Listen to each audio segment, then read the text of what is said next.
She was 19 and turned out of doors with almost nothing to her name.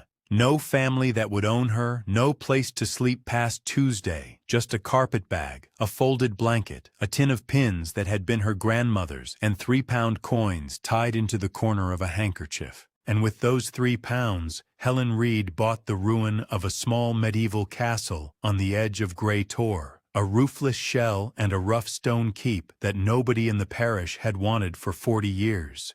But what nobody knew, and what she herself would not know until the 4th day of clearing the damp cellars below the keep, was that those cellars were not empty and had not been empty for a very long time. Settle in for this one, and before we go further, tell us in the comments where you are watching from tonight. Helen Reed had been born in the market town of Ashcombe in the year 1849, the only child of a linen draper who kept a narrow shop on the high street and a mother who died of a fever the winter Helen turned 6.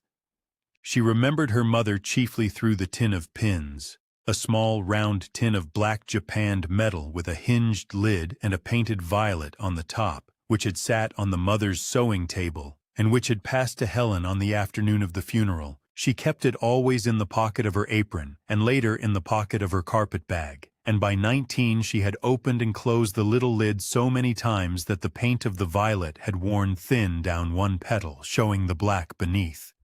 Her father remarried within the year to a woman named Adela Wren, a widow from Bristol with 2 grown sons and a firm opinion of how a house ought to be run. Adela was not cruel in any way that would have shown to a neighbor, and she saw to it that Helen was clothed and fed and taught her letters, but she was a woman who kept her warmth for her own blood, and Helen grew up on the cool edge of the household, useful and quiet. She was set to work in the shop at 10, folding cambric and calico and counting out yards of black bombazine to widows, and she learned the trade well, and she learned also that she was not to expect anything beyond her keep. Her father, a mild man who had loved his first wife and had not the strength to love a second, agreed to whatever Adela arranged and rarely met his daughter's eye.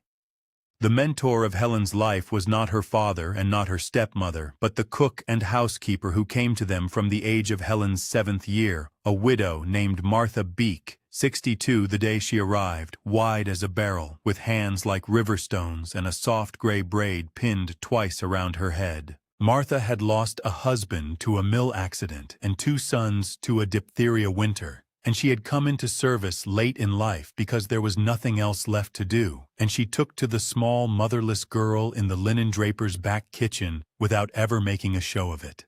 She taught Helen everything she knew, and she knew a great deal. She taught her how to bake bread with a pour oven and how to salt down a side of bacon and how to strip and rehang a chimney flue, how to mend a copper kettle with a lead patch, how to raise potatoes from parings in a bit of shaded ground, how to keep a still room with tansy and lavender and dried yarrow for a fever, how to sew a seam that would outlast the cloth, and how to read a household account and know at once where the money had gone.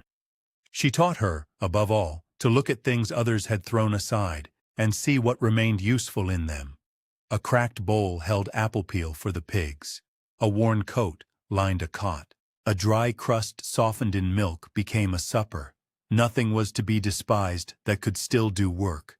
Martha died in the summer of Helen's 17th year, quietly, in the small room over the scullery, with Helen sitting by the bed and reading psalms in a low voice, because Martha had asked for them, though she never went to church. She left Helen the tin of pins she had already given her long before, and a single sovereign wrapped in brown paper with the word "Keep" written on the outside in Martha's careful print, and a copy of Mrs. Rundle's cookery book with recipes underlined and margins full of penciled corrections in Martha's hand. Helen kept the sovereign sewn into the hem of her petticoat for 2 years and never spent it, though the winter of 1867 was thin, and there were weeks she went hungry rather than break the paper. The tin of pins she kept where she had always kept it, close against her ribs. Her father died in the autumn of her 19th year of a growth in the throat that came on quickly and finished him inside 3 months, and within a fortnight of the funeral, Adela Wren sent for the family solicitor and produced a will that left the shop, the rooms above it, and the whole of what small savings her father had put by, to Adela and to her 2 grown sons in 3 equal parts. Helen was named in a single line at the bottom, a sum of £5, and her mother's sewing chair, and nothing more. She did not weep in front of the solicitor, and she did not weep in front of Adela, and she asked only whether the sewing chair might be sent on when she had a place to send it to. And Adela said it might, though her face said otherwise. The solicitor, a man named Mr. Ainsworth of Ashcombe and Greytor, looked at Helen across his desk with a small tightening about the mouth that might have been pity or might have been embarrassment, and he told her plainly that there was nothing in law to be done, that the shop had never been in her father's sole name after the second marriage, and that she must make her own arrangements before the quarter's end. She was 19 years old, she had £5 and a sovereign in brown paper and a tin of pins with a worn violet on the lid. She had Mrs. Rundle's cookery book and Martha Beek's underlinings. She had a carpet bag and a folded blanket the color of oatmeal, and she had the whole of what Martha had taught her in 14 years of quiet kitchen mornings. She had also, printed in Mr. Ainsworth's own hand on a slip of paper he had passed across the desk almost as an afterthought, a note that a certain ruined property on the edge of Grey Tor was for sale by the parish for the sum of £3, being a stone keep and its cellars and the remains of a curtain wall on some 4 acres of neglected ground, and that no bidder had come forward in the 11 years since it had last been offered. She took the slip of paper without any change in her face, and she folded it once along its middle and once again along its length, and she put it into the pocket of her dress beside the tin of pins, and she said thank you to Mr. Ainsworth in a voice that was neither warm nor cold, but merely level, and she rose from the chair and walked out of the office into the grey September light of Ashcombe High Street. She had 4 days before the quarter's end, and she used them the way Martha Beek had taught her to use difficult days, which was slowly and one thing at a time. She went back to the rooms above the shop and she packed the carpet bag with what was hers and no more, which was 3 shifts and 2 petticoats and 1 grey wool day dress besides the one she stood in, a pair of darned stockings, a hairbrush with an ivory back that had been her mother's, the cookery book, the tin of pins, the folded oatmeal blanket, a pewter cup, a knife, a spoon, a small tin of salt, and half a loaf of bread that Adela had not yet locked away. She sewed the £5 into the hem opposite the sovereign so that the weight would balance when she walked, and she did this by the window in the last of the daylight with the same small even stitches that Martha had drilled into her from the age of 7. She said goodbye to nobody in the house because there was nobody in the house who wished to be said goodbye to. And on the Tuesday morning she carried the bag down the narrow stairs at a little after 6, and she set it on the step of the shop and she pulled the door to behind her without looking back through the glass. Adela was still asleep upstairs, and the 2 grown sons were still asleep in what had been her father's room, and the shop smelled, as it had smelled all her life, of new cotton and starch and the faint tannic note of the black bombazine kept for widows, and Helen Reed, aged 19, stepped away from the smell of her whole childhood without any word at all. She walked as far as the market cross, and she stopped there and untied the corner of a clean handkerchief and counted out £3 coins into her palm, and she tied the handkerchief again and put it back into her pocket, and she went across the square to the parish office of Ashcombe and Grey Tor, where a clerk in a green coat took her £3 and wrote her name in a ledger under the heading of the disused property at Grey Tor, and gave her a folded paper that made her the owner of a stone keep, 4 acres, and the remnants of a curtain wall. He asked her, without looking up, whether she understood that the parish gave no warranty as to the condition of the fabric, and she said that she did. He asked her whether she wished a copy of the paper sent to Mr. Ainsworth, and she said that she did not. She put the folded paper into the same pocket as the tin of pins and Mr. Ainsworth's original slip, and she came out into the square again and the bells of street.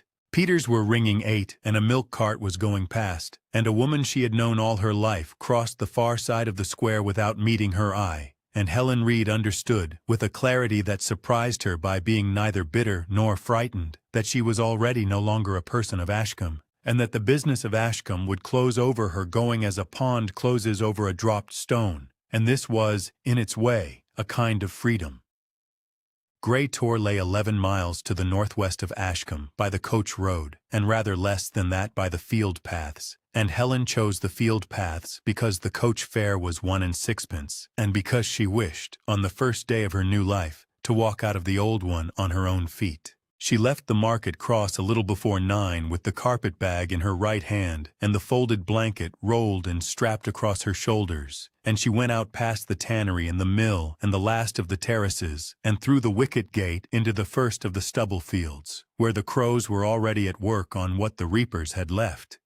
The morning was gray and mild, with a wet undersmell of ditches and turned earth, and the hedgerows were heavy with hips and haws and the black knots of sloes, and she noted these as she passed, because Martha had taught her that a hedgerow in September is a larder if a person knows how to read one.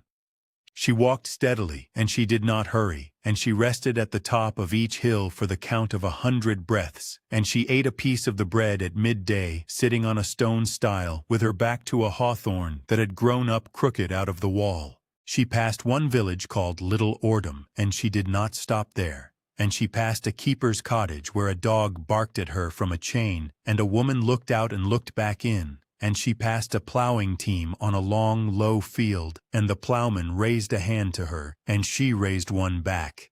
By 3 in the afternoon, the country had begun to change, the fields growing smaller and stonier, and the walls no longer laid hedges but dry stone. And the sky beyond the ridge had that particular pewter cast that belongs to open moor, and the wind, which had been at her back all morning, came round now onto her left cheek and carried a colder air with it. She smelt peat smoke before she saw the village of Grey Tor, and then she saw it, a scatter of grey slate roofs on the side of a long slow rise, with the church squarely in the middle and the parsonage beside it, and, above and to the north of the village, on the shoulder of the Tor itself, the thing she had come for, standing black against the paling sky. The shell of a small square keep of local stone, with the ragged line of a curtain wall running out from it and falling away, and the whole crouched among a tangle of bramble and elder that had grown up 30 years unchecked.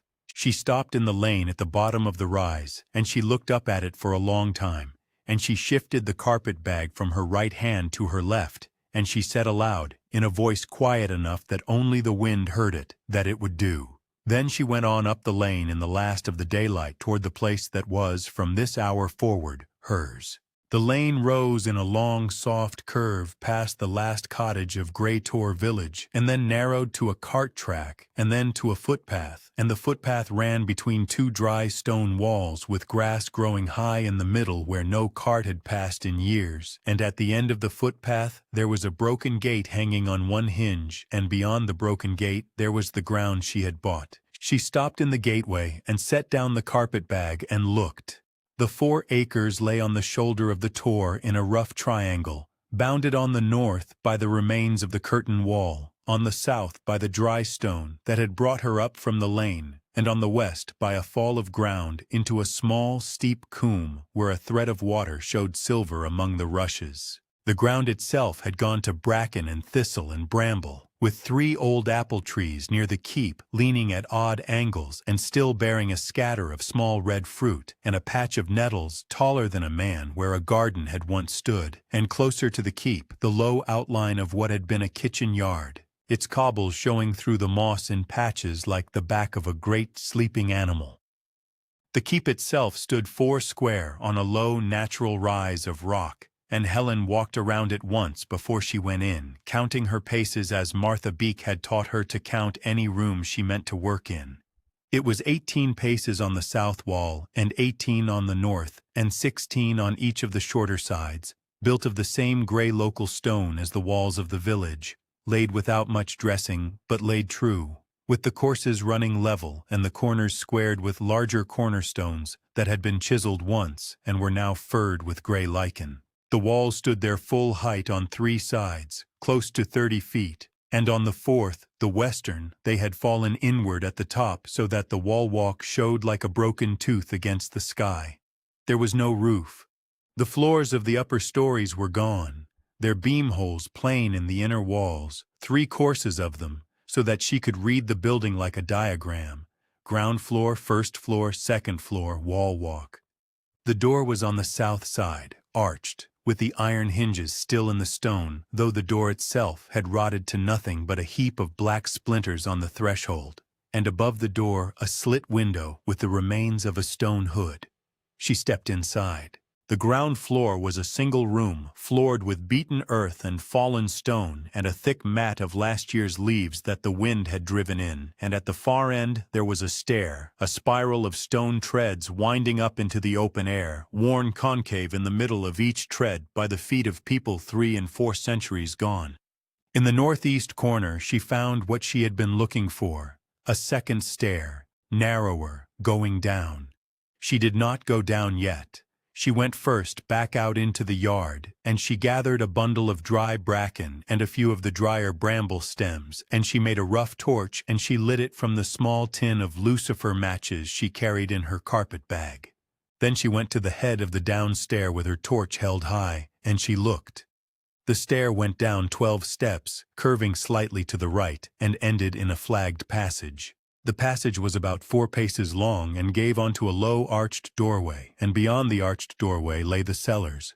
There were 3 of them, she found, opening one into the next through arches of the same gray stone, each perhaps 10 paces by 8, vaulted overhead with a plain barrel of stone that had held these 30 years and looked as if it would hold another 300. The floor was flagged, uneven, dished in places where the wet had worked, and along the walls ran low stone benches that had once served as shelving. The air smelt of cold stone and mushroom and the faint sweet sour of something organic that Helen could not at first place. She thought, standing there with her torch, that with a swept floor and a mended door and a stove for winter, these cellars alone would be a better shelter than many a cottage in the parish, and she set to work on them the next morning. She worked 3 days at clearing them. She swept out leaves and bat droppings and the shells of snails and the papery cases of old wasp nests, and she carried the sweepings up the stair and out into the yard in the pewter cup because she had no bucket yet, and she scrubbed the flags with water from the coombe and a handful of sand and the corner of an old sacking she had found blown against the curtain wall. She slept those 3 nights in the ground floor of the keep, wrapped in the oatmeal blanket, with the tin of pins and Mrs. Rundle's cookery book beside her head and the sovereign still sewn in her petticoat. On the 4th day she came down the stair at first light with her torch and her sacking, and she began on the 3rd and innermost cellar, the one furthest from the door, which she had left for last because the smell there was strongest, and the flags most uneven, and something in her had said, without her quite hearing it, that this room would want the most attention. She was scrubbing along the base of the north wall of that innermost cellar when the sacking caught on a stone that stood a little proud of its neighbors, and she stopped and looked and saw that it was not a flag at all but a wooden hatch, planked and pitched and fitted flush into the floor, with an iron ring set into it that had been rubbed bright at some point in the recent past. She sat back on her heels. She looked at the ring. She looked at the walls of the cellar, which she had thought empty. And she saw now, because she was looking for them, other small signs she had missed.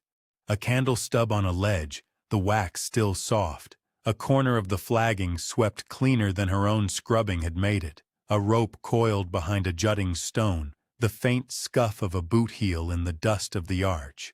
She understood then, not alone in the building she had bought, and she had not been alone since she came into it. She sat quite still for a slow count of 30.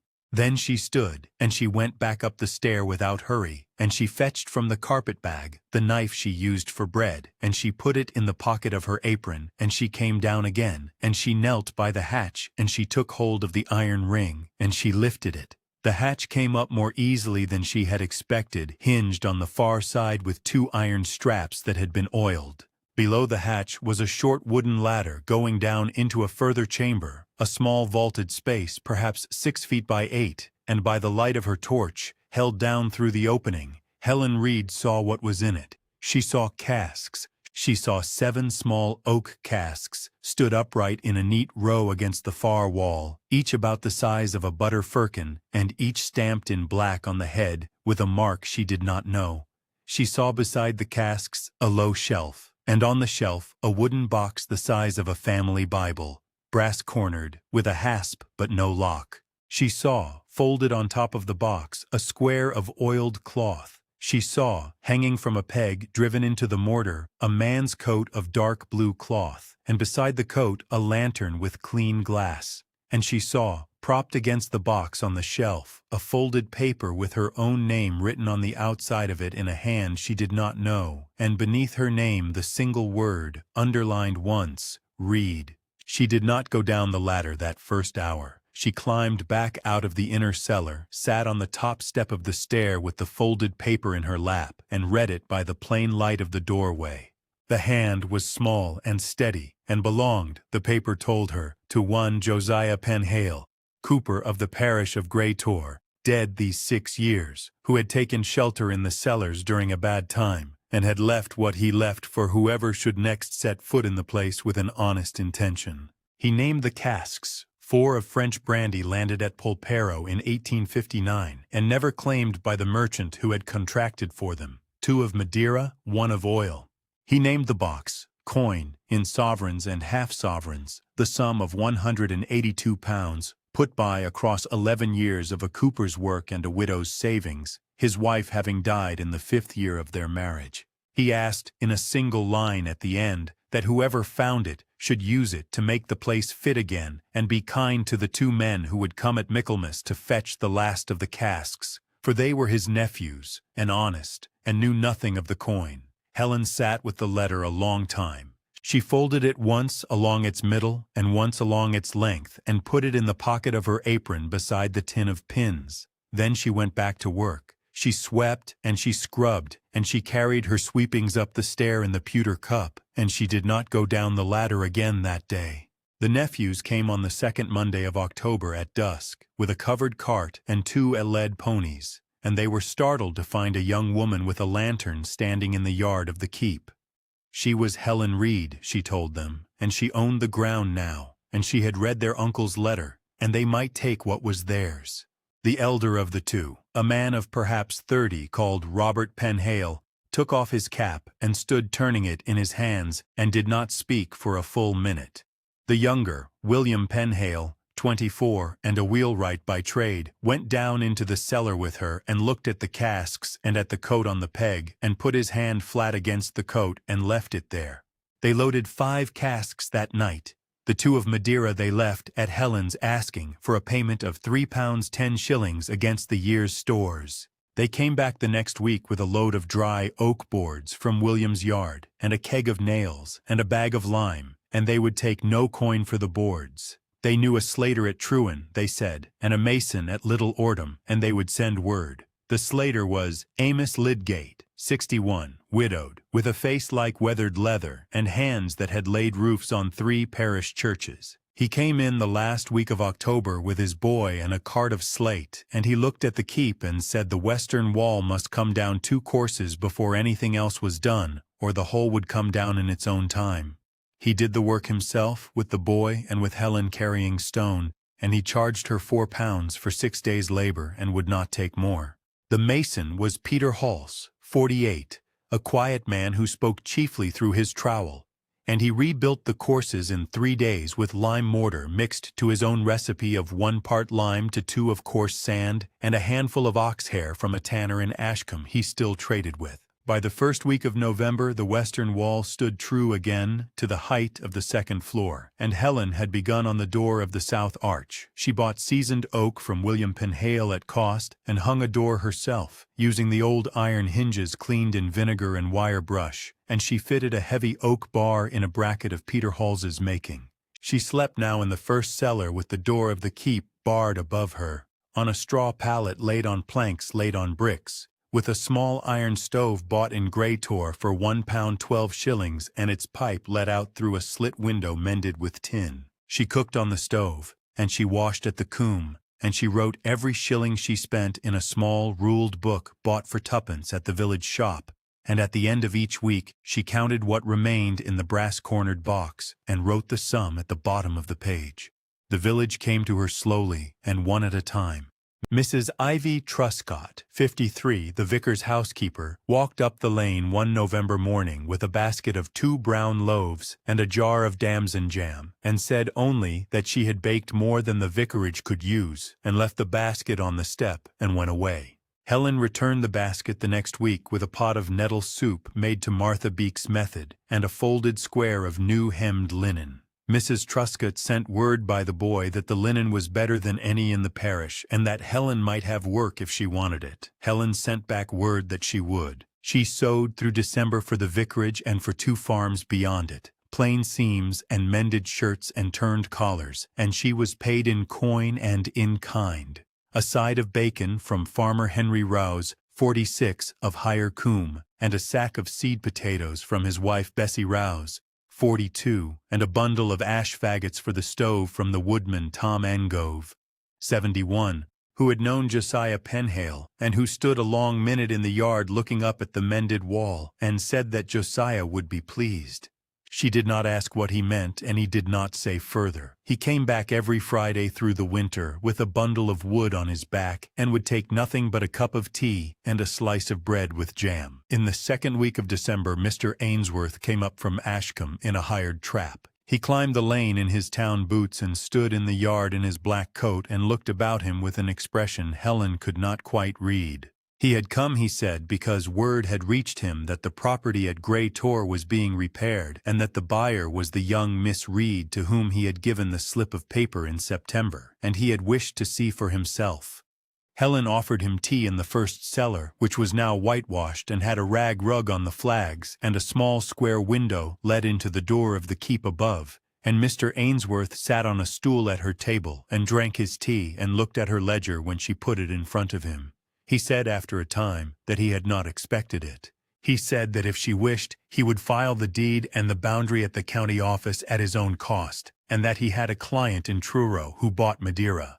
Helen said she would be obliged for both. He rose and put on his hat, and at the door he stopped and said that her father had been a mild man but not a fair one, and that he, Mr. Ainsworth, had not spoken as he ought to have spoken in September, and that he was sorry for it. Helen thanked him and closed the door and stood a moment in the cellar and then went back to her needle. The squire came at Christmas.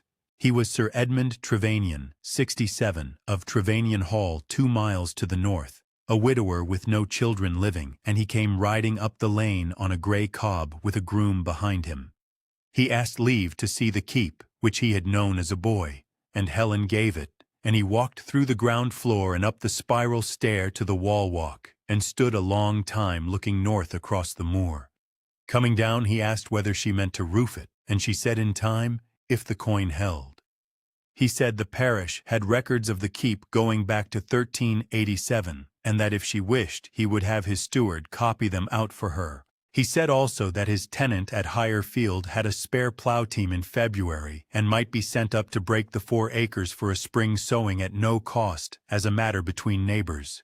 Helen said she would be glad of the team and would pay the ploughman in Madeira if he liked it, and in coin if he did not. Sir Edmund laughed for the first time in a year, his groom said afterwards, and rode away down the lane in the cold blue afternoon. By Candlemas the village had a name for the place, and for her together. It was called the Keep, plainly, and she was called Miss Reed of the Keep, and children touched their caps to her in the lane. She kept the ground floor as a workroom now, with 2 long trestles for cutting cloth and a rack of shelves along the north wall for her stores of linen and thread and wool.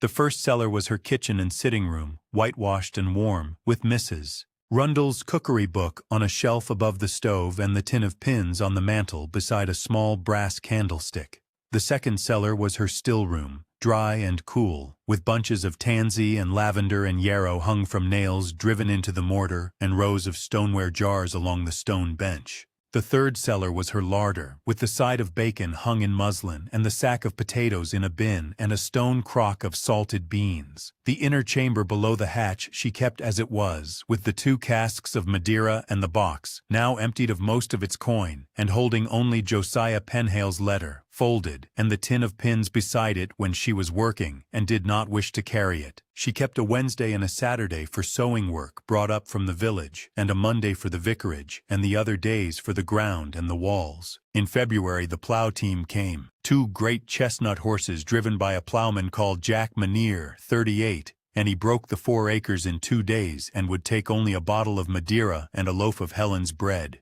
In March she sowed potatoes in 1 acre and oats in another, and left 2 for pasture, and she bought 2 goats from Bessie Rose for 15 shillings, and named them Nothing, and milked them morning and evening.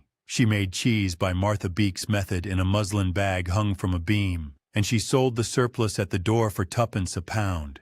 Mrs. Truscott brought her a customer from the vicar's sister in Truro, who wanted a set of 6 linen shifts, sewn plain and strong, and Helen was paid £2 10 for the work and finished it in a fortnight. She kept small rituals. On Sunday morning she walked down to Street Peter's Inn Greytor for the service, in her grey wool dress with a clean collar and a black bonnet, and she sat in a pew halfway back and put a penny in the plate.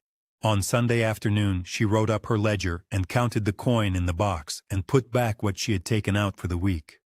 On Wednesday evening Tom Angove came for his cup of tea and sat by the stove and spoke of Josiah Penhale in small pieces, the way he had laughed, the way he had made a barrel, the way he had grieved for his wife until his hand shook. On the first Sunday of each month, Robert and William Penhale rode over from Trewin for their dinner, and Helen cooked them a joint of mutton and potatoes and served them a glass of Madeira from what remained of their uncle's store, and they sat until dusk at her trestle in the ground floor, and left with their caps in their hands and thanks that were more felt than spoken.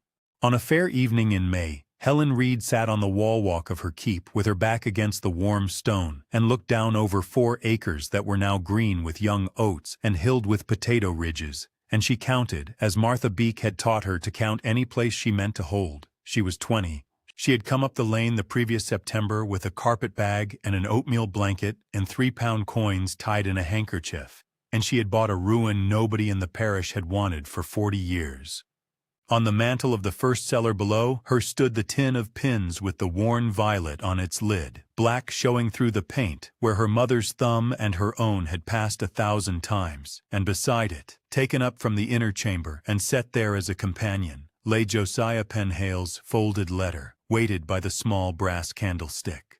2 objects from 2 strangers who had both loved someone they never got to see grow. Her mother, dead in the winter she was 6, and a cooper dead these 6 years, who had left his savings for whoever came honestly through his door. Helen thought of Martha Beek in the room above the scullery, of the sovereign wrapped in brown paper and marked "Keep," and of the psalms read at a slow, steady pace beside a dying woman who had asked for nothing.